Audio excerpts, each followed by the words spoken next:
आणि विधानसभेचे वारे देखील आता जोरदार वाहू लागलेत। पाहूया त्या संदर्भातल्या टॉप 9 घडामोडी। माजी मंत्री मधुकर पिचड आणि पुत्र वैभव पिचड स्वगृही परतणार। 15 ऑक्टोबरला पिचड पिता पुत्राची राष्ट्रवादी शरद पवार गटात प्रवेशाची शक्यता। काही दिवसांपूर्वी पिचड यांनी घेतली होती शरद पवार यांची भेट।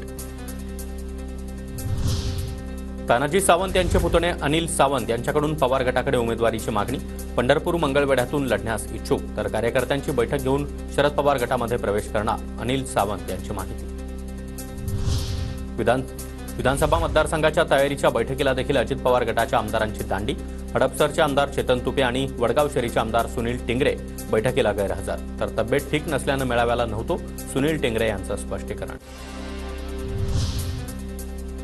कहो दिल से धनुभाव फिरसे, मुंडे समर्थकांकडून 4 चाकी वाहनावर पोस्टर। ऋषिकेश सानप यांनी 4 चाकी वाहनावर धनंजय मुंडेंचा पोस्टर लावला।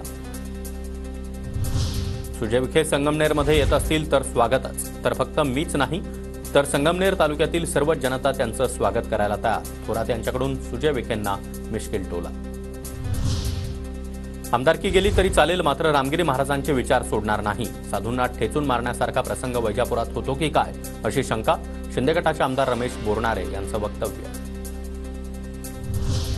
बुलढाणा विधानसभेमध्ये शिंदे गट आणि ठाकरे गटामध्ये लढत होण्याची शक्यता। विद्यमान आमदार संजय गायकवाड यांच्या विरोधामध्ये ठाकरे गटाचे जिल्हा प्रमुख जालिंदर बुधवत यांची विरोधात लढण्यासाठी तयारी सुरू। धाराशिवच्या 4ही विधानसभेच्या जागेवर राष्ट्रीय समाज पक्षाचे उमेदवार देणार। लवकरच उमेदवारांची नावं जाहीर करणार, जिल्हाध्यक्ष विकास पाटील यांची माहिती। जालन्याच्या अंतरवली सराटीमधून जरांगे पाटील यांच्या संपर्काचा पत्ता बदलणार। छत्रपती भवन नावानं धुळे सोलापूर रोडवर असलेल्या पैठण फाट्यावर जरांगे यांचं कार्यालय शुक्रवारी सुरू होणार।